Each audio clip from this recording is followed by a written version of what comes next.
beritanya bombastis juga ya. 86% menyumbang koruptor berasal dari perguruan tinggi.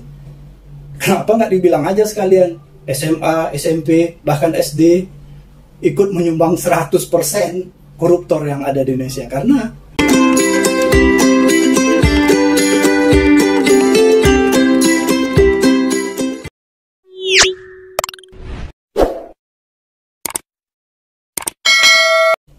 Assalamualaikum warahmatullahi wabarakatuh. Salam sukses sahabat melayang dari Sabang sampai Merauke, dari Miangas sampai Pulau Rote. Kita akan menganalisis berita tentang korupsi di perguruan tinggi.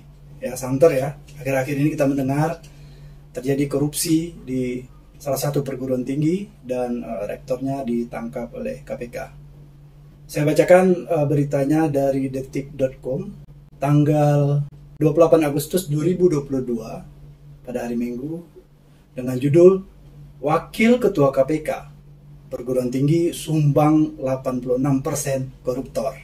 Yang menarik ya, perguruan tinggi menyumbang 86% koruptor. Jadi 86% koruptor yang ada di Indonesia ini itu berasal dari perguruan tinggi. Lebih kurangnya inilah makna dari kalimat dari Wakil Ketua KPK ini.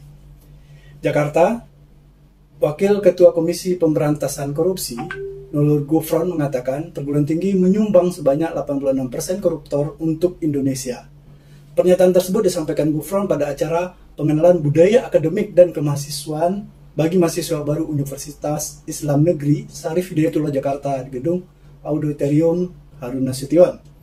Gufron menjelaskan, berdasarkan Undang-Undang Nomor 7 Tahun 2006 tentang pengesahan United Nations Convention Against Corruption atau Konvensi Anti Korupsi Perserikatan Bangsa-Bangsa, tindak pidana korupsi mengakibatkan kerusakan pasar, harga, dan persaingan usaha yang ketat, keutuhan hukum, penurunan kualitas hidup dalam pembangunan berkelanjutan, kerusakan proses demokrasi, pelanggaran hak asasi manusia, dan berkembangnya kejahatan-kejahatan lain.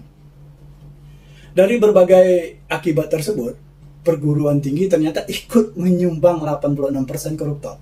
Hal ini terjadi karena banyaknya para alumni perguruan tinggi yang berilmu tapi tidak berintegritas, kata Gufron dikutip dari laman UIN Jakarta Sabtu 26 Agustus 2022. Terjadinya krisis integritas di lingkungan pendidikan tinggi salah satu contohnya karena kuliah hanya dengan tujuan untuk mendapatkan pekerjaan, sambungnya.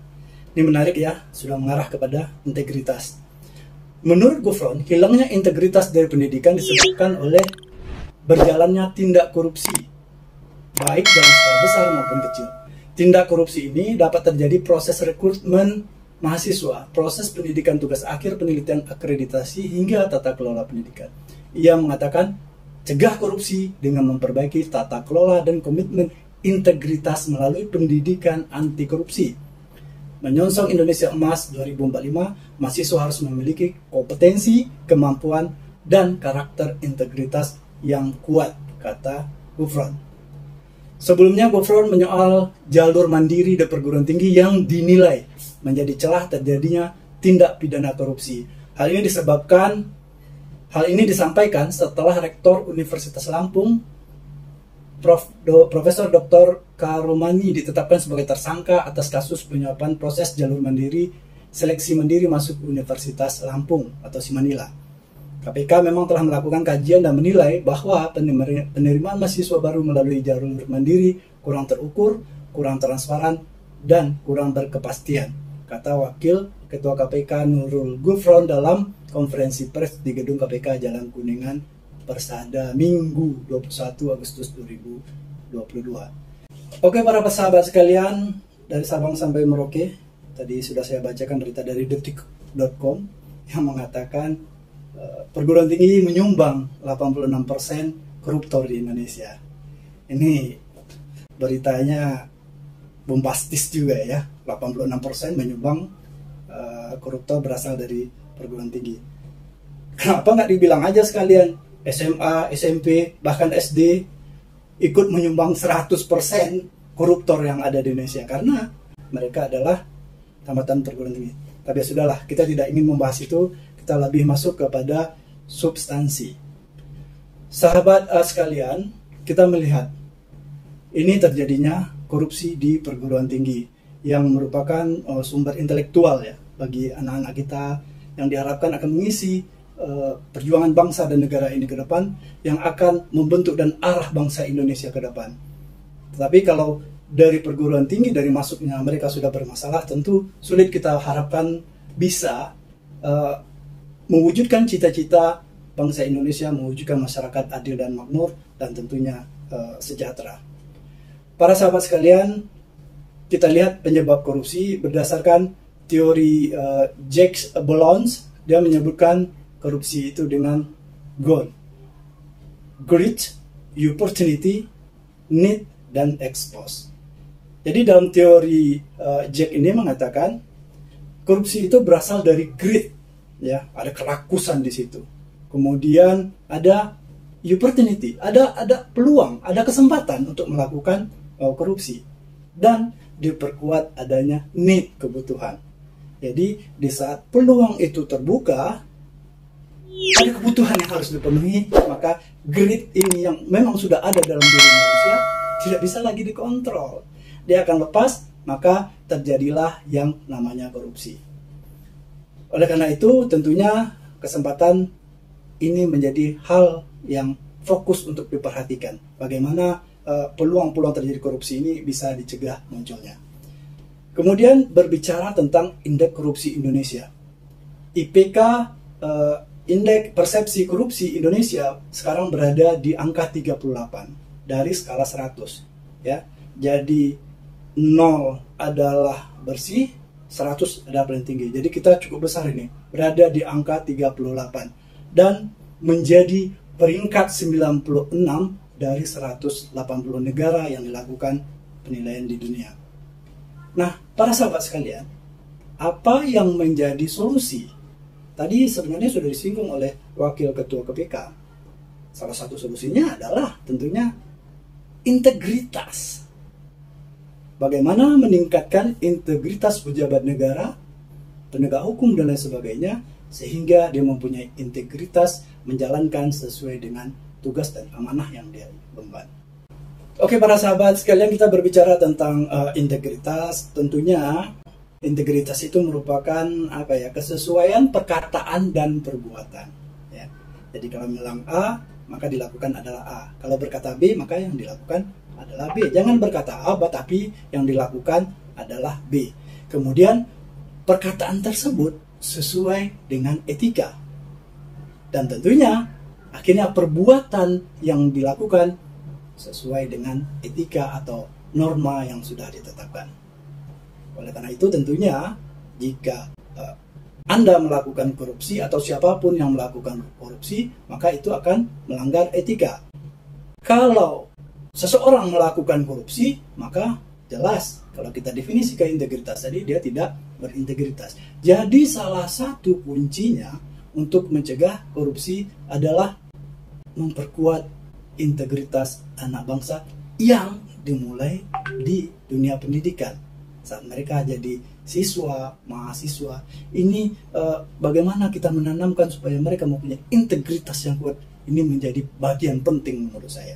Tidak hanya knowledge, tidak hanya ilmu, tidak hanya kognitif, tetapi bagaimana mereka menjadi orang yang berintegritas sesuai perkataan dan perbuatan dan berpedoman kepada etika atau norma yang ada, maka bangsa ini akan menjadi kuat.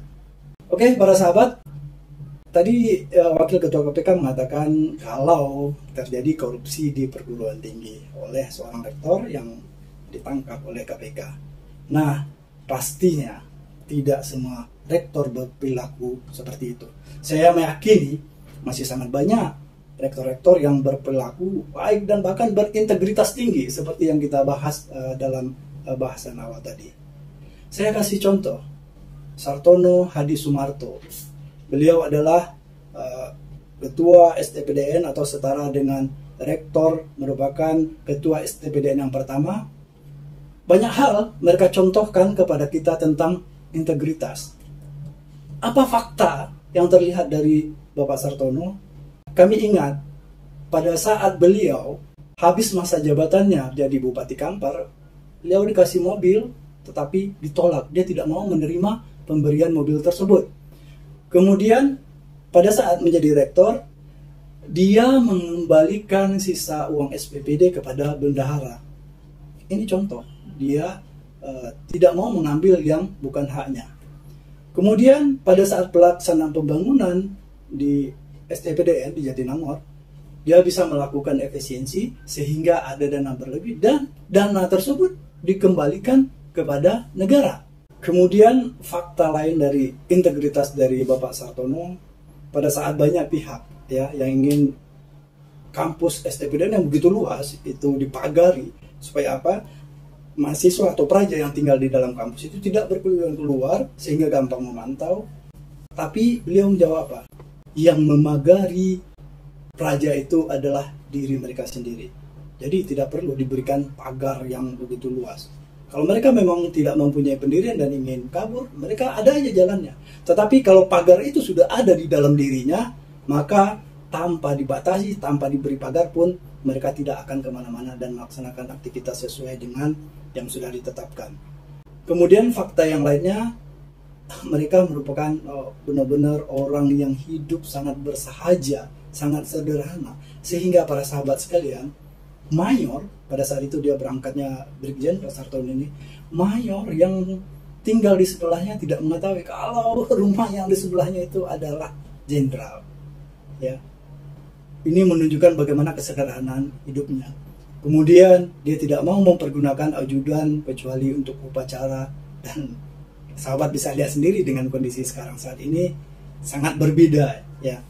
Jadi menurut saya Ketua STPDN atau Rektor STPDN ini adalah manusia langka, manusia yang berintegritas.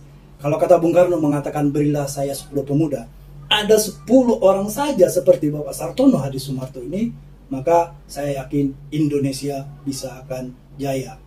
Duduk sama rendah, tegak sama tinggi dengan bangsa-bangsa lainnya yang ada di dunia.